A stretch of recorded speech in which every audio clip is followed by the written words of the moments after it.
Welcome, ladies and gentlemen, to another Sigmalive Hangout. Today I'm here with Paul Iakovou, the producer of the documentary The Ghost of Peter Sellers. Mm-hmm. What is that? Well, essentially it's a documentary about a film that was made here in Cyprus in '73 called The Ghost in the Noonday Sun, starring Peter Sellers and Spike Milligan and a bunch of other actors. So our documentary is all about that film and what happened behind the scenes, because once Sellers arrived on the island, he decided he didn't want to make the film. But let's go back a little bit. What was the film about? How was Cyprus chosen from a Hollywood actor and a director? How did they come to Cyprus? Sure.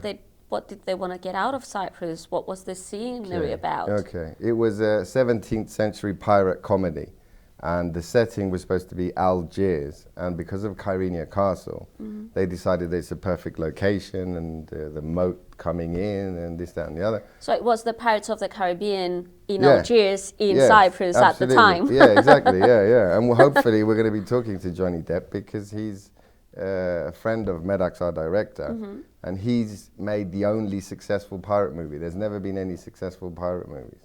So... And you had the idea of telling the story of that movie that started, filming started, essentially it was ready to be released and wasn't released at the end, but somehow you knew about it and you were interested. Yeah. So how did that come about? Well, it all started in a friend of mine's office, Antonis Farmakas, whose father was a photographer, and he had a picture on the wall of Peter Sellers. And one day I said, "Why does your dad have a picture of Peter Sellers?" And he said, "That's because of the movie, the Sellers movie that they made here in Cyprus in '73. And I said, "What movie?" And he told me, and I went and researched it, and the more I researched it, the more interested I was about it. And they'd made the movie, it was a disaster, and it was never released. Why was it a disaster though? The scenery was perfect. I mean, Kyrenia was perfect and is perfect. And as you described, it was a perfect scenery background for that kind of movie. Yeah. So why did it fall through? Well, I think a number of reasons. One being that the pirate ship that they built wasn't built particularly well, and the mast in the middle was too big, so it used to rock like this. So everybody was seasick, everybody was just feeling terrible. The logistics of shooting on a boat made it very, very difficult, and they really underestimated that. So Peter Sellers figured out in the first few days, he said, "Look, you can't shoot comedy like this, I don't want to do it." So he fired the producers, then he fired the director of photography, and then he went to Medak, the director, and said, "Look, you know, we've got to get out of this." And Medak refused, and then because he was invested in the movie as well, and it was his name on the movie well, as well. yeah, as a director, if you walk out of a project, it's the biggest red flag to any other producers that you may be working with in the future. So he refused to do that. So then Sellers became unresponsive, and he was always late. He even faked a heart attack to leave the island to go. He faked a heart attack to get out? We think on the third or fourth day of shooting, they were shooting at 12 Mile Beach. And when they said action, everybody started moving. And then Peter Sellers fell on the ground and he was screaming. And because he had this heart condition, everybody ran in and he said, "Take me to the hospital, I'm having a heart attack." So they took him to the hospital. The doctor said, "Go away, come back, you know, in a couple of hours." They went back. And the doctor said, "No, he didn't have a heart attack, but he needs to go and rest." They leave him to rest for a day. So they left him for a day. Meanwhile, they're not shooting because their lead actor is laid up in bed. They went back the next day, and the Sellers' housekeeper, or his driver, said, "Come back tomorrow." They came back the next day. No, he needs one more day. They're sitting in Kyrenia Harbour, Medak and the rest of the crew, and somebody delivers the newspapers from the day before. And they open the paper and they see a photograph of Peter Sellers with Princess Margaret in London having lunch at an Italian restaurant. And they realized he'd snuck off the island without anybody knowing. So these were the kind of things that were happening. So he actually sabotaged the movie. In a way, yeah. I mean, he became unresponsive. He became very difficult. He quarreled with other actors. They fired the producers. Fired the director. I mean, you know, it was a nightmare scenario, really. But then Peter Sellers was just one chapter of what went wrong with this movie. Sure. We were discussing before the interview, and you were telling me about stuff that happened with locations and, let's say, religious sensitivities. Oh yeah. I mean, that wasn't a disaster. It's just a funny story. The production company got permission from Magarios to use the Ayia monastery, and he said, well, it'd be great for tourism, why not? And at that time, there was nothing surrounding Ayia, it was just the monastery. So without anybody knowing, they moved into the monastery to shoot, and the art director erected these minarets all around the church, and effectively making it... a minaret. Yeah. So the priest came back from lunch and went absolutely crazy. He said, what have you done? He called Magarios, who then picked up the phone and started swearing at everybody and saying, but he allowed them to shoot there because it was too late. They'd done it by the time the priest found out. So it was all these just insane things that were happening. But most insane of all is the fact that the movie was done, it was ready, it was just about to be released, and then it was never released. Yeah. Yeah. And there's a funny story there as well. Again, Peter Sellers was sabotaging the actual movie. Yeah. Well, in the end, because he'd become so difficult, they had to cut a lot of the scenes. And his stunt double had to stand in for him, and they'd shoot from over his shoulder. But another main reason was that he and the American main actor, they had a huge argument, and Sellers refused to be in the same shot with Tony Franciosa was his name. So the fight scenes that they were supposed to have, which is what Columbia Pictures, the film company, wanted to see, weren't there at the end. So that was kind of, from what we can figure out, that was the kind of excuse for them saying we reject the film. And wasn't anyone else up for the challenge to release the film?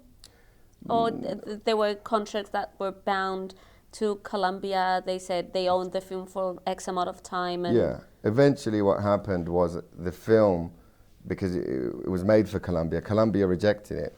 And then it was passed to Sony because Sony bought Columbia. Eventually the film reverted back to the original producer, and he has it now. He has the negative, and we're very hopeful that he will...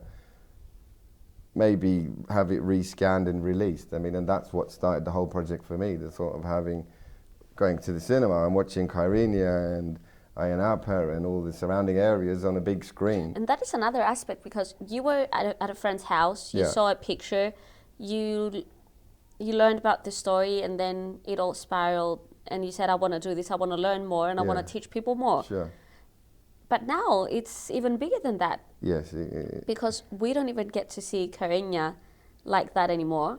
I'm not sure anyone can see Kyrenia in the shots that were shot back in the 70s at the time. Yeah. So it's essentially archive material. Absolutely. I mean, it's something that nobody has really seen. And if they have seen it, because it was released for a very short period on video, which is appalling quality.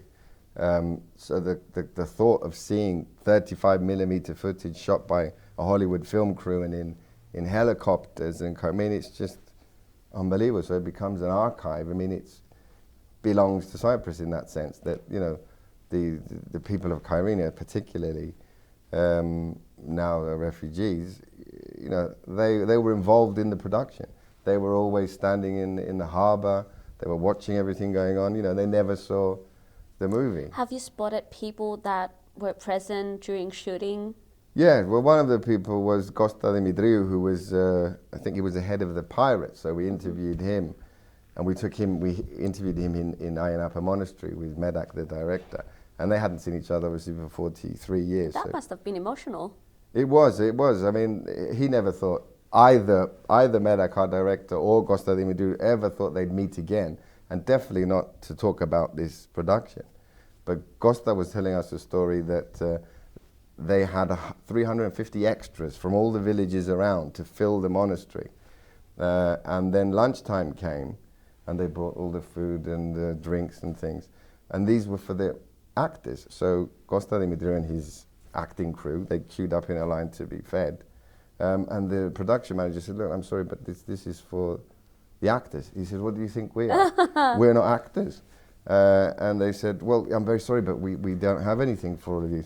So he said, you know, I'm the head of the union of the Cypriot actors.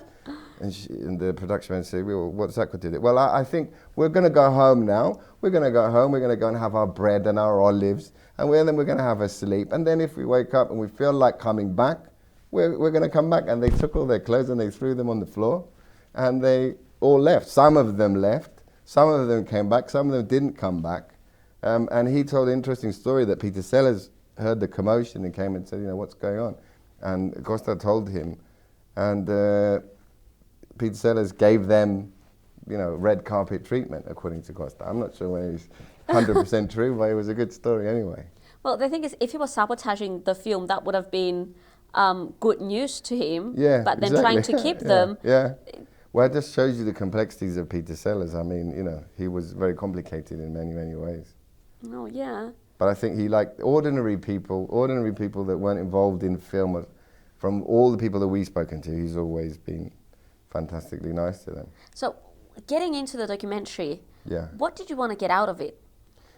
Well, was it something personal for you to learn stuff? Was it something for you to work on a bigger scale? Why did you get involved? Well, it was after the financial crisis here, directly after. And it was when everybody was searching for something to do to promote Cyprus, or to, everybody felt that they wanted to do something. Mm-hmm. And this kind of fell in my lap. And I thought, what better way than to make a documentary about, the island, both sides of the island, how it was in 73, etc. And that's kind of what projected me to carry on with the story. 2 years into it, do you think that you're on the right track? Yes, thank God, yeah. I know we do. I think the more we go, the more we find more and more people are interested, not only from the interviewees' perspective. I mean, next week we're shooting in LA and Robert Wagner's agreed to speak to us, and Malcolm McDowell, and some very big executives that have never otherwise done interviews. So we're finding as we go along, more and more people are getting involved. And I had to tell Medak, our director, I said, look, stop calling people because we can't afford to shoot that many people. Let's just do what we're going to do and then see what happens afterwards. But no, I'm convinced, and I think it's going to be a very important film for Cyprus. It's definitely the first Cypriot film that has a Hollywood director directing it. It's part of the DGA, which is the Directors Guild of America, so it falls under that. And the subject matter of Peter Sellers means that there will definitely be a global interest. So well, already Italy and China have been reaching out and asking about the documentary, right? Yeah. I mean, what's been difficult for us is getting the financing together, which is always the case in any kind of movie-making process. So for those who are watching now and might be interested to help with that, how could they reach you? Well, at the minute, we're running a crowdfunding campaign on Indiegogo. So that's quite easy to find. Part of doing that was to get sort of a gathering as well that we could take forward as we move forward with the project. But most of the financing has come from independent investors, and we've been lucky enough to find many. And that's been the good side of the project, because people that you're introduced to, people that are friends and family, obviously, their willingness to invest is also, it's quite a touching thing, but then you also feel obliged because then you have to deliver, which hopefully and you would anyway. Delivery date is by the end of the year? Yeah, we're hoping September so that we can enter it into the festivals. Medak jokes that he's got to put it in for the Oscars in time, which I don't know whether... If you get into the Oscars and I'm not there, I'm going to be really upset. Well, I'm afraid, I joked the other day with Tony Franciosa's widow, because and I said, look, I'll come to LA when you get the Oscars and I'll escort you. So I'm afraid I'm taking her. So. Oh. Yeah. I'm going to find a way. I'm going to be there. I'm going to cover the story. Okay, I'm going to find a way. And before I say goodbye, there was another funny story that I think our viewers would like to hear. Peter Sellers' most iconic character, the Pink Panther, Clouseau, was created in Cyprus, in Kyrenia, during the filming of that film. During the filming of a commercial, when Peter Medak couldn't get Sellers to act in the film, his agent turned up with a film crew to say that we're going to shoot an advert for Benson & Hedges cigarettes in Kyrenia in the customs area, which is still there. We shot there last year when we came back. And it was a commercial for cigarettes. So they start shooting the commercial and they decide, what's it going to look like? And because it's essentially, I won't go into the story, but there's gold bars that they break into the custom shed and put into a raincoat. So they developed the wardrobe of the raincoat and the cap, which later he used in the Clouseau character. So Cyprus is everywhere. Cyprus everywhere you look, you can find a piece of Cyprus. Cyprus is the center of the universe, and it's quite true. That's what we joke about. Well, no, it's not a joke, because then we find, I mean, David Bowie was here in Cairo in the 70s. I mean, and in Morpho and Xeros, Yeah, Elizabeth Taylor, Richard Burton, they did their exchange of the pink diamond in Famagusta. I mean, it's not a joke, really. I hope next autumn we're going to be here again, presenting the actual documentary this time. Yeah, we will. And hopefully at the Oscars at some point. Yeah. Thank you so much, very much for your time. Thank you. And thank you for watching.